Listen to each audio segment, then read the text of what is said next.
Dear friends, welcome to Biblical Parivartana. Once again, welcome to Daily Devotions. దేవుని ప్రేమ ఇదిగో ఫిబ్రవరి 18కి చెందినటువంటి వాక్య భాగం నిర్గమకాండం మొదటి అధ్యాయం.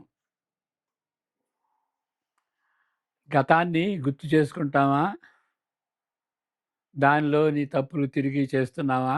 అనేటువంటి ప్రశ్నలు చాలా ముఖ్యమైనటువంటివి. అది దానికి ఆధారంగా ఇక్కడ నిర్గమకాండం మొదటి అధ్యాయంలో మనం చూస్తాం. ప్రార్థన చేసుకుందాం. May the words of my mouth and the meditation of our hearts be acceptable in thy sight, our rock and redeemer. Amen. నిర్గమకాండం మొదటి అధ్యాయం మొదటి 8 వచనాలు చదువుకుందాం. తరువాత ఇశ్రాయేలీయుల సమాజమంతయును ఏలీము నుండి ప్రయాణమైపోయి వారు ఐగుప్తులోనికి యాకోబుతో వచ్చిన ఇశ్రాయేలీయుల పేరులు ఏవనగా రూబేను, షిమోను, లేవి, యోదా, ఇస్సాకారు, జెబూలూను, బెన్యామీను, దాను, నఫ్తాలి, గాదు, అషేరు, వీరిలో ప్రతివాడును తన తన కుటుంబములతో వచ్చెను. యాకోబు గర్భమున పుట్టిన వారందరూ 70 మంది. అప్పటికి యోసేపు ఐగుప్తులో ఉండెను. యోసేపును అతని అన్నదమ్ములను ఆ తరము వారందరూ చనిపోయిరి. ఇశ్రాయేలీయులు బహు సంతానము గలవారై అభివృద్ధి పొంది విస్తరించి అత్యధికముగా ప్రబలిరి. వారున్న ప్రదేశము వారితో నిండి ఉండెను. అప్పుడు యోసేపును ఎరుగని, అది 8వ వచనం, అప్పుడు యోసేపును ఎరుగని క్రొత్త రాజు ఐగుప్తుని ఏలా నారంభించెను. చాలు.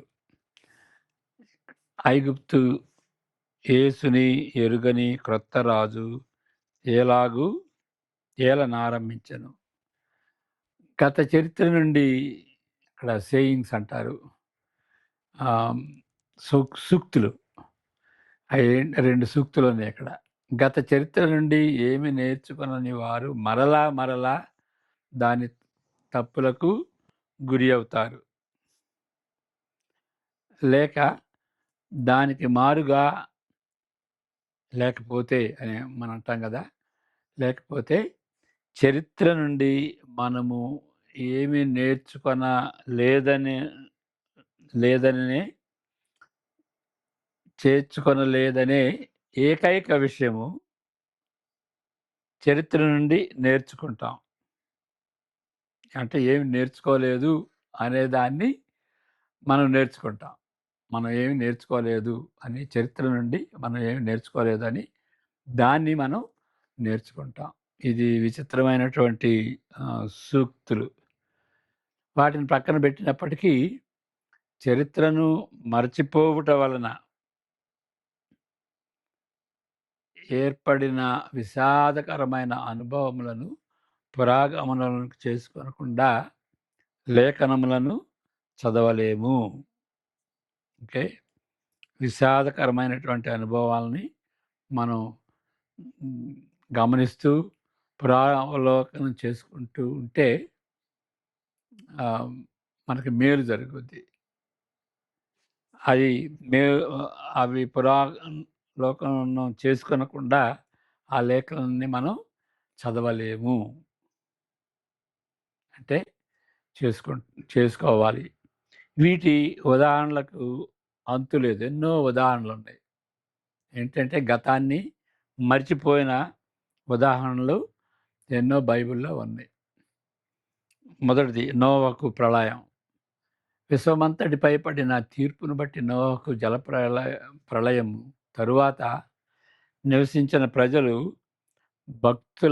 భయభక్తులతో దేవుని ఉగ్రతను తప్పించుకున్నట్టుకు ప్రయత్నించి ఉంటారని తలంచవచ్చు. కానీ అది జరిగినది కాదు. మరి ఇంకా నేర్చుకున్నది ఏంటి? నోవహు ప్రళయం వలన తర్వాత జీవించినటువంటి వాళ్ళు దేవునికి అయిష్టంగా జీవించకూడదు, ఇంత ప్రమాదం వస్తుంది అని వాళ్ళు నేర్చుకున్నారా? నేర్చుకోవాలా. వింతైన తెగుళ్ళ ద్వారా రెండవ ఉదాహరణ. వింతైన తెగుళ్ళ ద్వారా, ఐగుప్తులోని తెగుళ్ళ ద్వారా దేవుడు ఇశ్రాయేలును బానిసత్వము నుండి విడిపించిన తరువాత కొన్ని వారములకే వారేం చేశారు?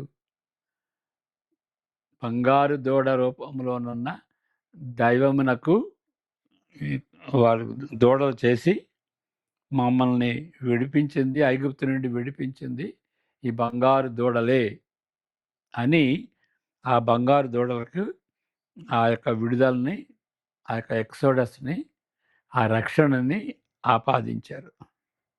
ఆపాదించడానికి పూనుకున్నారు. సుడిగుండములో దిగజారి పోయి పాపము, తీర్పు ఇప్పుడు ఇది న్యాయాధిపతుల గ్రంథంలో దాన్ని ఏ విధంగా వివరించవచ్చంటే, పాపం, ఆ పాపాన్ని బట్టి న్యాయ తీర్పు, దేవుడిచ్చినటువంటి న్యాయ తీర్పు. మరి వాళ్ళు మొరపెట్టుకుంటే ఆ ఇబ్బందిలో, ఆ తీర్పులో, ఆ వేదనలో వాళ్ళు మొరపెట్టుకుంటే దేవుడు ఒక న్యాయాధిపతిని పంపించి, రక్షకుని పంపించి రక్షించాడు. తర్వాత నీతివంతంగా జీవించారు. తర్వాత మరలా వాళ్ళు పాపం చేశారు. ఇక మరలా కూడాను మరలా పాపం, తీర్పు, రక్షణ, నీతి ఈ విధంగా దిగజారిపోయిన జీవితమును గూర్చి న్యాయాధిపతుల గ్రంథము వివరిస్తున్నది. అంటే తిరిగి తిరిగి ఎందుకు జరిగిందంటే వాళ్ళేమి నేర్చుకోలా. దావీదు వంశమునకు చెందిన రాజులు వారి పితరుల నుండి నేర్చుకున్న పాఠములను బట్టి దేవునికి విధేయులుగా ఉంటూ దేవుని ఆశీర్వాదములు ఆశించడని మనము ఊహించవచ్చును గాని సంభవించినది మాత్రం అది కాదు. గ్రహించాలి. సంభవించినది మాత్రం అది కాదు. ఓకే. మనం ఏదో పాఠం నేర్చుకున్నారులే అని అనుకోవచ్చు కానీ జరిగింది మాత్రం అది కాదు. వాళ్ళు జరిగిన దాన్ని మర్చిపోయారు. మరి ఇంకొక ఇంకొక ఉదాహరణ ఉత్తర రాజ్యం. ఉత్తర రాజ్యం అంటే ఇశ్రాయేలు 10 గోత్రాలు. బహుఘోరంగా పతనమైన తరువాత అష్షూరు కాలంలో నాయకులు, శిల్పకారులు చెరకు కొనిపోవుటను బట్టి మరి దక్షిణ రాజ్యం ఎందుకు నిబంధనకు బద్దులై ఉండలేదు? మరి ఉత్తర రాజ్యంలో జరిగిన దాన్ని చూసి వీళ్ళు నమ్మకంగా దక్షిణ రాజ్యం నమ్మకంగా జీవించాలి కదా! నిబంధనకు బద్దులై ఉండాలి కదా! అది జరిగిందా? లేదు. ఏం జరిగింది అనంటే, ఒక శతాబ్దము తరువాత బబిలోను చేతిలో అదే గతికి వారు కూడా గురి అయ్యారు కదా! మరి ఇక అది పాత నిబంధన. క్రొత్త నిబంధనకు చెందిన క్రైస్తవ సంఘములు కూడా భయంకరంగా గతమును మర్చిపోయినట్లు కనుగొనుటలో కష్టతరంగా ఏమీ ఉండదు. కాబట్టి ఐగుప్తు పాలకుల వంశంలో మార్పులు వచ్చినప్పుడు, గత మార్పులు వచ్చినప్పుడు వారు గతమును మర్చిపోవటంలో ఆశ్చర్యమేమీ కనిపించదు. ఇక్కడ మొదటి మనం 8వ వచనంలో ఏం చదువుకున్నాం? 8వ వచనం 1:8లో యోసేపును ఎరుగని క్రొత్త ఐగుప్తును రాజు ఏలెను. ఓకే. మర్చిపోయాడు. గతంలో ఏం జరిగిందో, యోసేపు ద్వారా ఏం జరిగిందో, ఎంత ఆశీర్వాదం పొందారో వాళ్ళు దాన్ని మర్చిపోయారు. అందువలన యూదుల్ని వాళ్ళు హింసించారు. కాబట్టి ఐగుప్తు పాలకుల వంశంలో మార్పు వచ్చినప్పుడు గతమును మర్చిపోవట్లో ఆశ్చర్యమేమీ లేదు. కొన్ని వందల సంవత్సరాలు గడిచినది అనగా చాలా కాలము గడిచినదని అర్థము. పాశ్చాత్య దేశాల్లో జరిగిన అంతేకాదు వెస్టర్న్ కంట్రీస్‌లో రిఫర్మేషన్ జరిగింది గదా! అంతేగాదు చాలా ఉజ్జీవాలు రిఫర్మేషనే కాదు, రివైవల్స్ గూడా జరిగినాయి. రిఫర్మేషన్ పక్కన పెట్టినా గానీ, మరి రివైవల్స్‌ని బట్టి క్రైస్తవ జీవితాలు మారిందా? నెక్స్ట్ తరంలోనే యథావిధిగానే పాపంలో వాళ్ళు జీవించారు. మరి వాళ్ళు నేర్చుకున్నదేంటి? పాశ్చాత్య దేశాల్లో జరిగిన గర్వ హ్మ్, గర్వకారణమైన రిఫర్మేషన్ అనుభవంను గూర్చి ప్రక్కన పెట్టినప్పటికీ, ఇవాంజలికల్ ఉజ్జీవాల్లో ఇవాంజలికల్ రివైవల్స్ అంటారు గదా! దానిలోని పాఠములను, వారి జీవితాలను ఎంతమంది క్రైస్తవులు అన్వయించుకున్నారు అనేటువంటిది ప్రశ్నార్థకంగా మారింది. ఇంకొక ఉదాహరణ, మరి కార్సన్ గారి జీవితంలో జరిగినటువంటి ఒక సందర్భం. ఈ మాటలను వ్రాస్తున్న స్థలమునకు ఎక్కువ దూరంలో లేని ఒక సంఘము 5, 6 వేల సంఖ్యలో ప్రజలు ఆదివారం ఆ సంఘానికి ఆకర్షింపబడుతున్నారు. అంటే కార్సన్ గారి ఇంటికి దగ్గరలో ఉన్నటువంటి సంఘం గురించి చెప్తున్నాడు. 5, 6 వేల సంఖ్యలో ప్రజలు ఆదివారం దినాన ఆకర్షింపబడతారు. ఆ యొక్క సంఘం ఎందుకు స్థాపించబడింది? అంటే వేరే సంఘాలు స్థాపించాలి అనేటువంటి ఉద్దేశంతో. సంఘములను స్థాపించవలెనన్న ఉద్దేశంతో 2 శతాబ్దాల క్రితం, 20 సంవత్సరాల క్రితం ఆ సంఘం ఏర్పడిన సంగతి దాని నాయకులు మర్చిపోయారు. గతాన్ని మర్చిపోతే జరిగేదది. ఈ సంఘమును స్థాపించిన డినామినేషన్ నుండి విడిపోవాలని ఇప్పుడు వారు ఆశిస్తుంటున్నారు. అంటే 98లో జరిగింది. అప్పటికి ఆశిస్తున్నారు, విడిపోయారు. దీనికి కారణం ఏంటి అనంటే, వేదాంతపరమైన భేదాలను బట్టి కాదు. వేదం ముఖ్యమైనటువంటి సువార్తను బట్టి వాళ్ళు సువార్త చెప్పకపోతే, మేము సువార్త చెబుతున్నాము అని మరి దాని నుండి బయటకు రావచ్చు. కానీ అలాంటిది కాదు.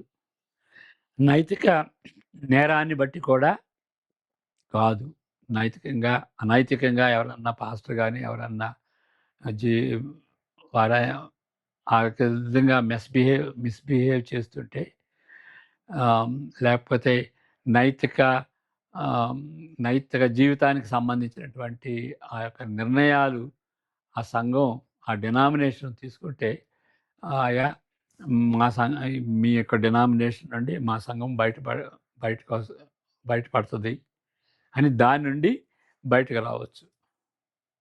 అని కానే కాదు. కృతజ్ఞత చూపుటకు బదులు వారి అభివృద్ధిని బట్టి, వారి ఘనతను బట్టి వారు గర్వము అడ్డుపడింది. అంటే ఎందుకు ఇదంటే వాళ్ళ గర్వం. ఆ సంఘం బాగా అభివృద్ధి చెందింది. మరి అభివృద్ధి చెందితే ఆహ్, దేవునికి కృతజ్ఞత చూయించాలి.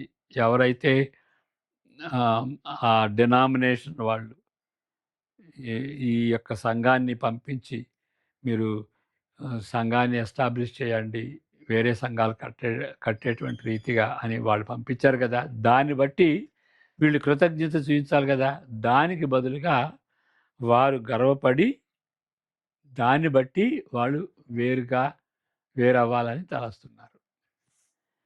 ఇదే విధంగా వాటి మూల సత్యములకు ఒక తరంలోనే కొన్ని ఆ యొక్క డినామినేషనే గాదు, కొన్ని సెమినార్‌లు గూడా మరి ఫౌండింగ్ ఫాదర్స్ ఏ విధంగా దేన్ని బట్టి సెమినారీలు స్థాపించారో దాన్ని మర్చిపోయి వేరే వేరే ఆహ్, లీడర్స్ వాళ్ళ యొక్క థియాలజీని బట్టి వాళ్ళు వేరవుతారు.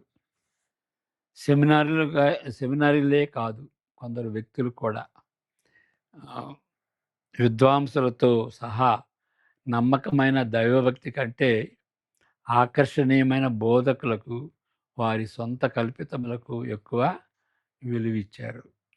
అందుని బట్టి వాళ్ళు డివైడ్ అవుతారు.